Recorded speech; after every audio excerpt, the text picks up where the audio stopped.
I was at a conference walking into the hotel with my boss as he turned to me and said, "Craig, I want to talk to you about something that you did 6 months ago." Welcome to Executive Evolution.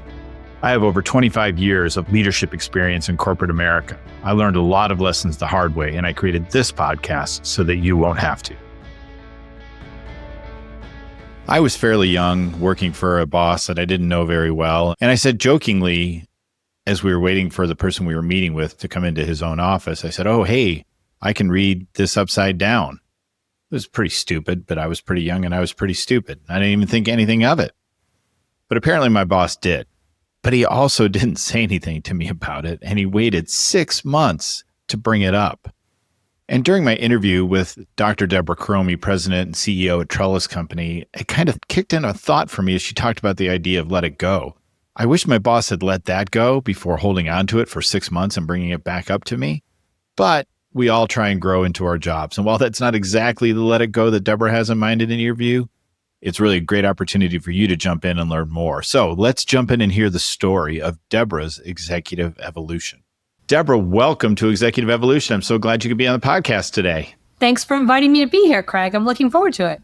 Yeah, it's going to be great. I know we had some side conversations when we last saw each other in person about some of your leadership thoughts, and I'm really glad to have you on to share those thoughts with all of the listeners. So we always start out, Debra, with the lightning round, which is never really a lightning round, but we're going to try. Are you ready to jump in? Okay. Yes, I am. All right.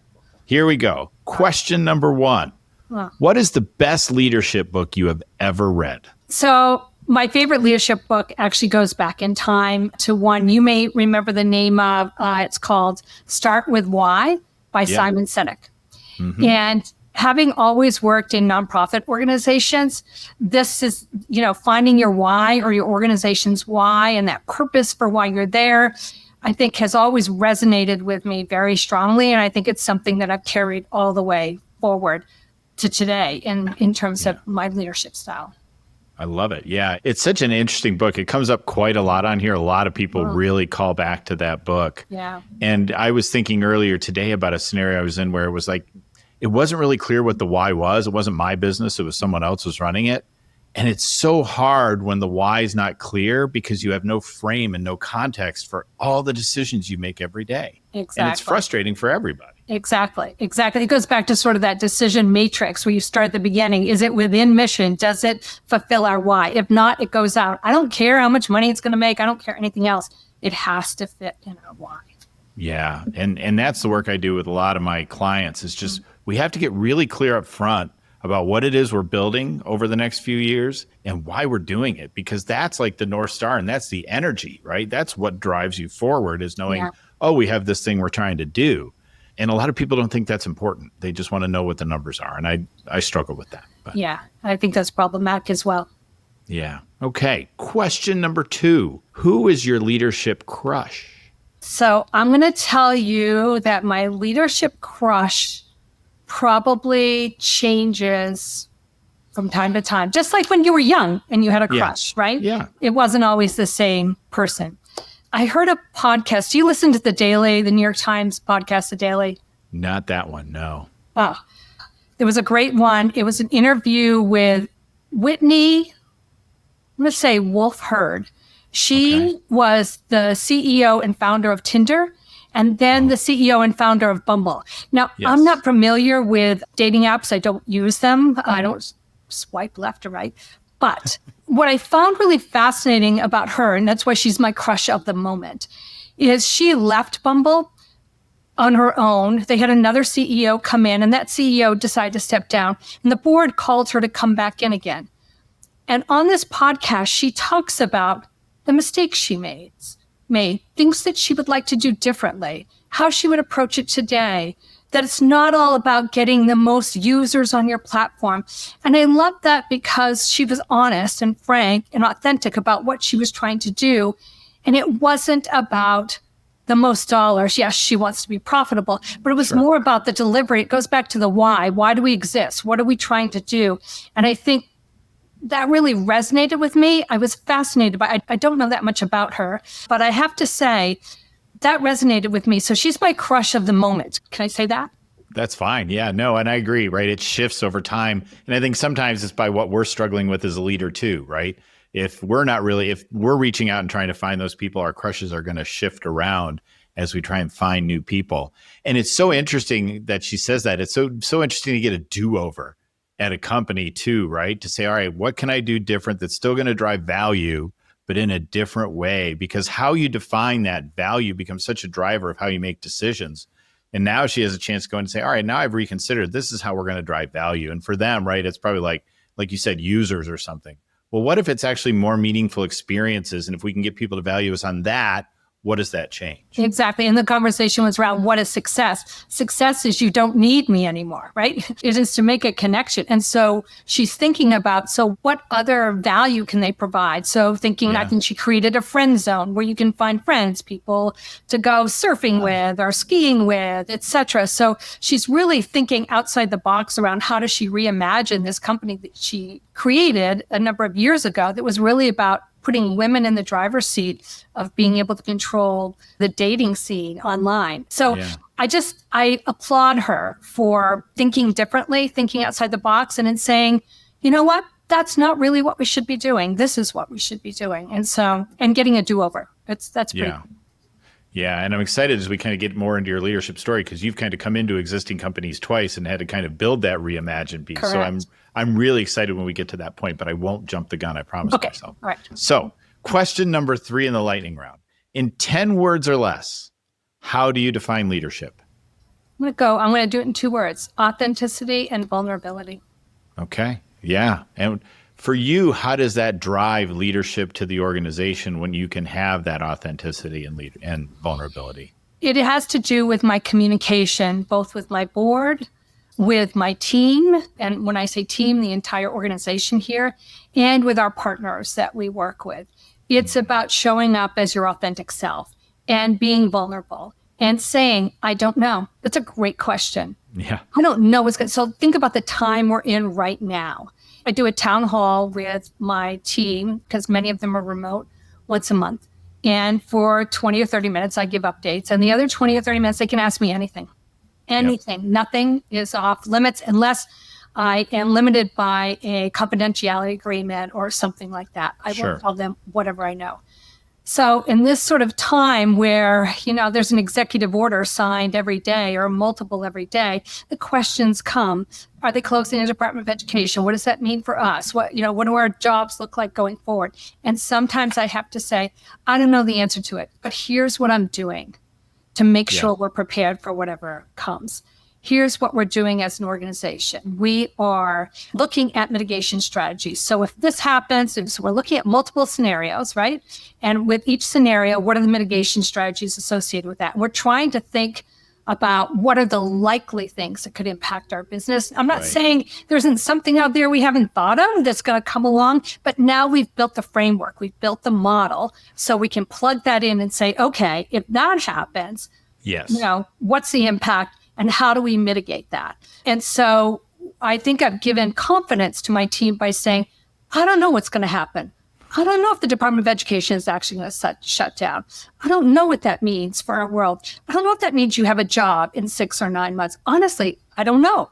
But what I do know is here are all the things we're doing to ensure that our organization continues to move forward and deliver on our mission. Yeah. And one of the things that I take away from that I think is so important, and I have this a lot of times as people are moving up into higher and higher leadership roles, what you're doing is you're spending a lot of time living in the future. Yes. Which is so important for leaders. And sometimes we want to get sucked into the present day-to-day stuff.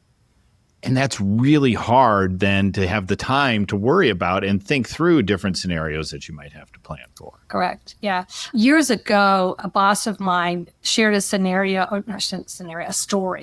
that has really resonated with me. And I'd love to tell it. They interviewed Mario Andretti one time. He's going around the race course for your younger listeners. He was a race car driver, Formula One, I think. But you would know that in Indianapolis, right? So going around the race course, and they asked him, so you're coming around, you're going 100, 150, 200, whatever they're going, really fast. And all you see in front of you is smoke and fire. What do you do? And he said, you pick your line and you drive through because you can't out-negotiate or out-navigate what you can't see. Right. And I take that back. We can't out-negotiate or out-navigate what we can't see. We have to take the information that we have present with us today and use that to make the best decisions possible based on what we know, because you're never going to have perfect information, right? So you just got to go for it. Yeah, you've got to. And the other piece that I kind of think of when we talk about this, it's a Jeff Bezos story where he talks about people congratulate him, oh, great quarter. And he's like, well, I didn't do the quarter. That's the work we did 2 years ago, teeing everything up so that when this quarter came, we were able to execute and go. And it's all of you, so much of it. And I think it's hard, especially when you're in an era where things whipsaw really quickly and things are moving and things are changing and you feel drawn, but you've got to do the work and make the time to think about the future, because that's where your company's going. That's awesome. Right.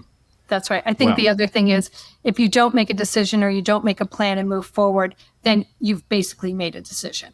And that is to sit on the sidelines and let it happen to you. So that is an example of what I would call poor leadership as opposed to strong leadership. So, and you've got to be willing to take risks, right? Challenge it, step out there, do something bold. I always say, if you haven't made a mistake, then you're not stretching yourself enough. Oh, yeah. Well, and in the other part of that, and we're just going deep, this is why it's always a terrible lightning round. But the other part, right, is the reason you can do that, or what allows you to actually live in that future and kind of make those plans, is when you surround yourself with a good team and building that really crucial leadership team and the next layer of leaders down that can actually take care of that day-to-day stuff that frees, the further up, the higher up you are in the organization, the more time you're thinking both forward and laterally about the organization, and the less time you actually have to think down deep about the day-to-day. Right, exactly. Somebody was scoffing to me and said, well, yeah, it's the lower level people who have all the data. It's like, yeah, that's by design, because the leaders are actually trying to see where things are going. That's what they have to do. And that's why they don't live in the day-to-day. Exactly. So, yes. Well, having just talked about the future, let's reverse gears and let's talk about the past, Debra. How far are we going back here, Craig? As far as you want, to whatever you consider to be your first real leadership role. What was it? You start off being a supervisor, a manager of people, et cetera, all of that. But I'm going to focus on one where I really had to make a tough call. So I was working for a for-profit organization, and they were doing some work in the employee benefits space. Specifically, we called it college care. It was providing employers and their employees with information on how to apply for college, counseling, financing advice, all of that. So we implemented this. We had some major Fortune 500 companies on it. But what turned out, and we hired former high school guidance counselors to do this work. And the only way the numbers worked is if the advising session was 30 minutes or less. Yep. Can you see where this is going? Yeah. Oh, yeah. Oh, yeah. Our advisors couldn't stop talking, and they gave out their phone numbers and people would call back. So anyways, as time goes on, about a year in, the numbers just are not working. The financing side is fine. We've built an app. We were like, but the people side of it was just killing us. So I made a decision, and I went to the leadership and said, we have to kill this program, and here's why. And when I did it, I also knew, and I was running it, that meant I wasn't going to have a job. Yeah. So this is why I identified as my first big leadership role, because I had to make that decision about what was best for the organization as opposed to what was best for me. Mm-hmm. And so as part of that process, I did all the analysis, brought everything forward, and they agreed. And we did slowly shut that line of business down, and they gave me a promotion. Oh, nice. And so what I learned from that is doing the right thing. It's not about, it can't be about you, and it can't be about you personally. It's got to be about what's best for the organization. And what the leaders at the time saw in me was this ability to get above myself and to really think about what's best for the organization and how we move forward. And so that's why I picked that particular incident as probably my first big leadership. Yeah. And as you think about that, what were, there's probably a lot you've thought about. Okay, well, that was the challenge, was they couldn't get off the phone. They were good, right? They were just burning through time, because I'm sure they were very helpful people. But as you think back to that, what do you think you could have done differently as a leader of that earlier on, if you had seen that coming, to maybe try and move that in a different direction? Yeah, I think this was way before we had many of the things that we have now, online help, videos, like all the things.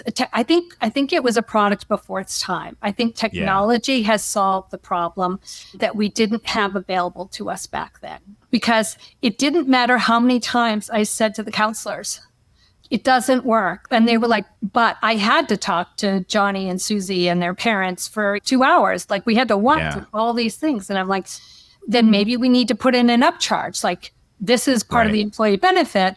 We will charge you X more, right? Yeah. For that time. They would not charge them. Yeah. That's rough. Wow. It was a difficult situation. But I think with technology, a lot of the problems that we had back then could have been solved. So I say it was a product before its time. Oh, yeah. Yeah. And so, as you think back through that experience, and I think about like your leadership definition as you kind of presented that to senior leadership, what were some of your big takeaways from that early leadership role that have kind of carried with you over the years? I think it goes back to, I think the big one is listening. Listening to the people on your team, understanding what it takes to deliver something. Had I had all that knowledge beforehand, we may not have even launched this business, right? I mean, when you go all the way back, right? If you really want to think, we might have still piloted it to see what would happen. Or we might have changed the pricing structure. Once we had set the pricing structure, it's hard to move it, depending on how many people used how many services. So there might have been a lot of different things. But I think it was really about listening and doing a lot more of the homework on the front end. This was my first time developing a new product and launching a new product. And they were like, here, MBA girl, go for it. So you got it. And I do appreciate the fact that they were willing to give me that opportunity to go play in my sandbox and deliver something. And they loved the idea. Again, today, I'm sure there are companies that do this today, and it works beautifully because they've been able to embrace technology. Yeah, that's great. All right. Well, and you have such a great story kind of over the last several years of your career, kind of going into two new organizations and kind of doing things like we talked about setting vision and setting direction and doing that through tumultuous change, because the industry you're in has just been through tumultuous change for 25 years probably. So it just kind of never ends. So talk to me about kind of your role today. So today you're at Trellis. What's going on in your current role? How have all these lessons you've learned over time shown up in your leadership style today? I think it has. So one big example, and this is something I learned over time, was nobody can come into my office with a problem without a solution. Yeah.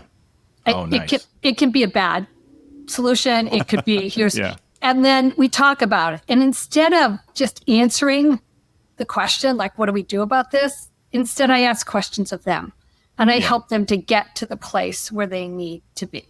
And I've also learned that my way is not the only way to get there. And there are many ways to get to the same end result. Nobody can come into my office without, I don't even care if you mix something up, but you've got to come in with something. And then we have a conversation and discussion about that. Yeah. The other big one is let it go. Anybody who has seen Frozen knows let it go. One of my staff gave me this little Elsa statue that sits on my desk because I say all the time, let it go. It's like from the West Wing, what's next?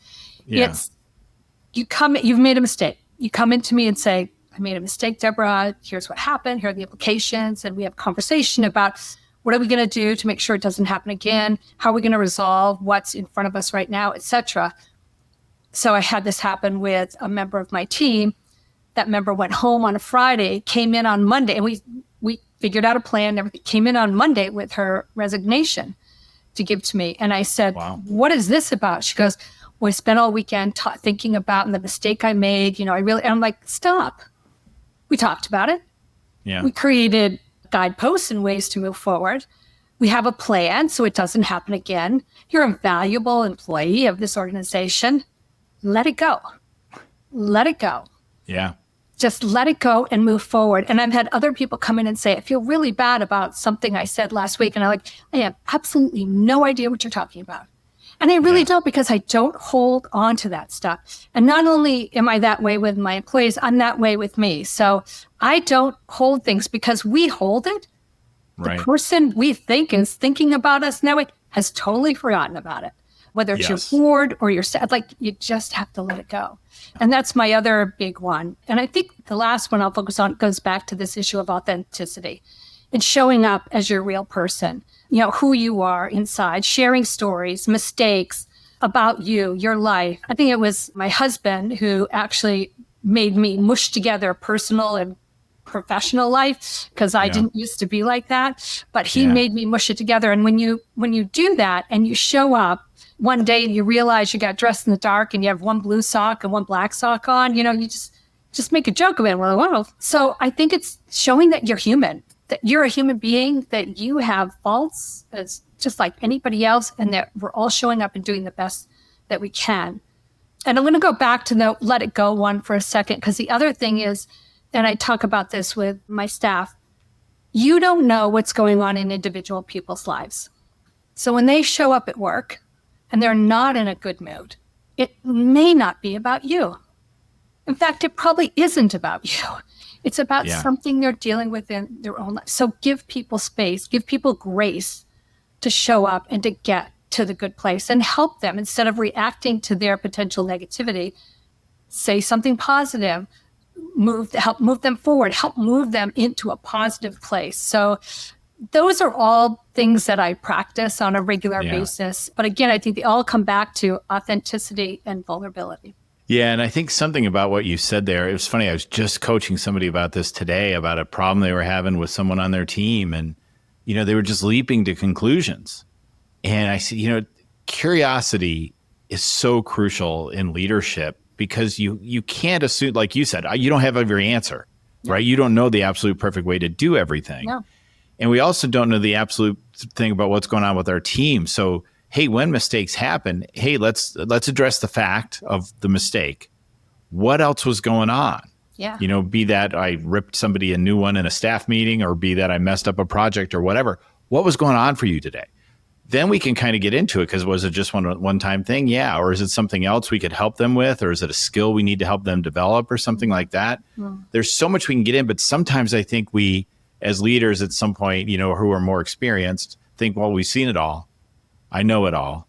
And, I'm just going to say, this is what the problem, boom, I know what this is. I'm going to fix this way. And it doesn't work like that. We don't actually know. We have to be curious. We have to ask. And that works for both weird scenarios we run into in business, as well as all our people issues. If we just think it's all the same, we're doing a disservice to ourselves and to them, I think. Agreed. And I'm always saying to my team, you're all on the front lines. I'm over here. So you've got to tell me the stories. You have to be honest with me. You have to share with me and be vulnerable with me, so that I can help figure out how we move forward. But I'm only as good as the entire organization and every person who's stepping up and doing their job every day. I can't lead us to a good place if people are not working together collaboratively, moving the organization forward. Yeah, 100%. Since I have you on, and I am curious, and I've mentioned this, you had a job, you took a CEO role, and you had a lot of success with that CEO role with that organization. And then you moved on to Trellis and have had a lot of success with this as the CEO of this organization.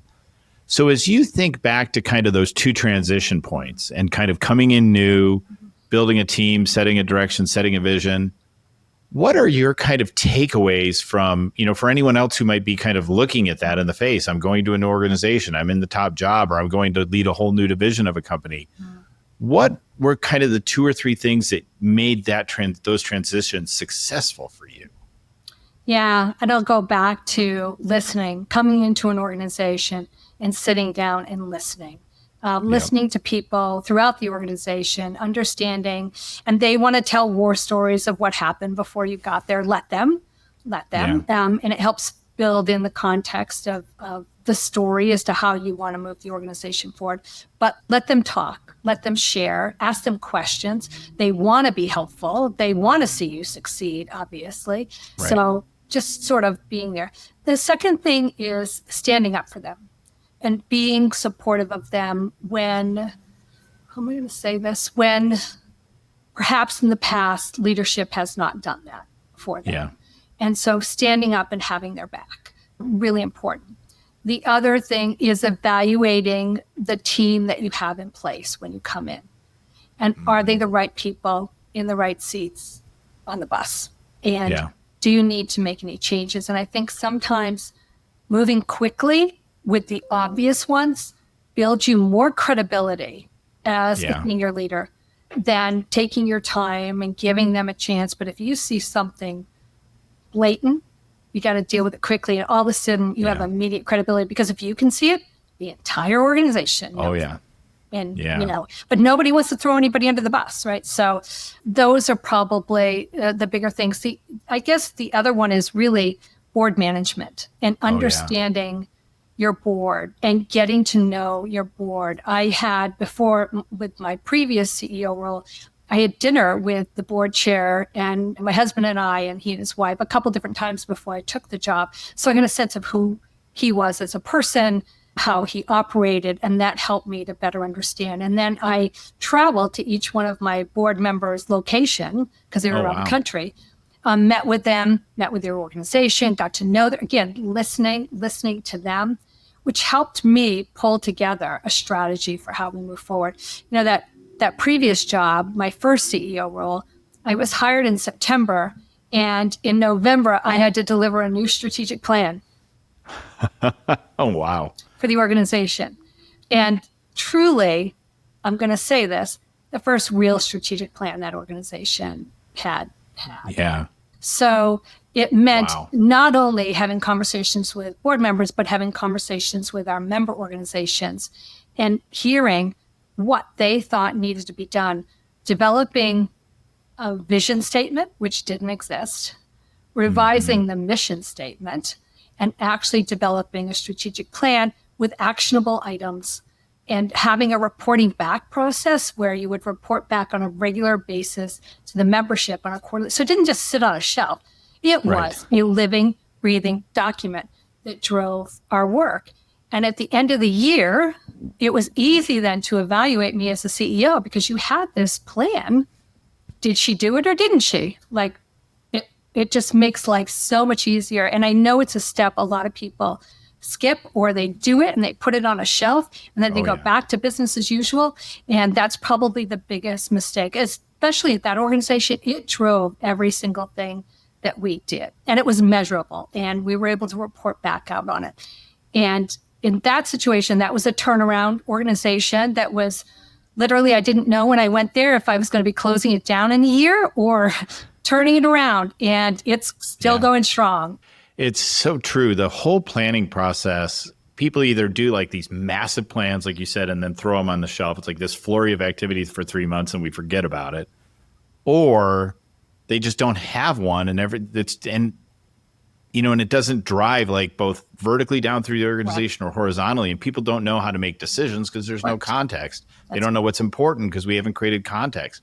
Having a business plan and a strategic plan, whatever you want to call it, is so crucial. And just to build it is a lot of power, and people don't realize it. And like you said, otherwise organizations are just kind of reacting. And to your point, down the vertical, people are showing up and doing their job and not understanding how what they do impacts the overall goal and where you want to get to, which is super problematic. But the other thing I would say is it doesn't need to be a tome either. I kept it under 10 pages, 5 to 7 would be perfect, but it just does not need to be. It's got to be something you can live, that lives and breathes. So, yeah. I actually work to build one on 1 page with my clients, 1-page plan, and it's great. All right. So our closing question, Debra. Oh, wow. Are we really done? That went by so fast. I know. It goes like that. It's funny. So here's the last question. Oh, no. I'm scared. I'm going to put you in a time machine. You can pick a DeLorean. You can pick the H.G. Wells time, however you like to travel through time when you do it. Yeah. Go back to you, that young MBA, that young woman with an MBA with her big plans. What one piece of advice would you give her that would help her in some way, help her be, more successful or more calm with the job or feel more confident, what's the one piece of advice you'd have for her? I would say, going back to that young woman, I would say, bring your authentic self to work sooner. I hid behind a perception of who people thought I was, and I lived that proudly, but I never showed up as the real me. And that came later, and I credit my husband for helping me to break through that. But in the beginning, I thought I had to be, I'll date myself a little bit, but women were not in leadership positions as much as they are today. It was tougher to move up in an organization and to advance. As a woman, you had to work, I think, sometimes 2 or 3 times harder. And if a man said something in a room, I'm sorry, this is the truth, Craig, I lived this, they accepted it. If I said it, well, we have to think about that, or I would say it, and then 5 minutes later, a man would reiterate it, and everybody go, that's a great idea. And I'm like, so how do you stand there and say, listen, that's exactly what I said. Weren't you listening to me? But so I would go back to, I wish I'd shown up as my authentic self, been bolder, braver, earlier in my career. That's the thing that I would wish for every young woman or person today, to be able to stand up and live by their values, be their true authentic self, and show up every day as yourself, not as some image or perception of what people think you should be. That is so true, because we think we have to be this person when we get this role, and it's just not where we want to be. So, sorry. All right. So, Debra, if people loved what they heard today, they want to learn more about you or the great work that you're doing at Trellis, how can people find you and follow you? I'm going to say LinkedIn is the best way. My Twitter/X account has been hacked, so do not go there. So I'm going to say, go to LinkedIn. That's where you will find my information, and you'll see. And I'm pretty active, and our organization's pretty active on LinkedIn sharing. We've been doing monthly webinars on different topics related to affordability and higher education. So there's a great series of those out there to watch as well. Awesome. Thanks so much. Debra, thanks for coming on and sharing the story of your executive evolution. It was great to hear, and it was great to catch up with you. Thank you so much. It was great. Yeah, I enjoyed it as well. I still can't believe how fast it went by, Craig, but thank you. Thank you for having me. Absolutely. Bye-bye. Bye. Boy, I really enjoyed, as I always do, the interview with Debra. And as she noted, they always go super fast, but we really try and keep the podcast tight. So let's go into what I always like to do at these interviews and talk about the key takeaways, which are in the areas of competence, confidence, and calm, which are such crucial leadership characteristics. In the area of competence, she talked about being your authentic self. And that's so important. And it really is a level of competence for you, because you can't be operating at your best level when you're trying to be someone who you aren't, when you're trying to put on a facade of confidence, of security, of knowledge, whatever it is.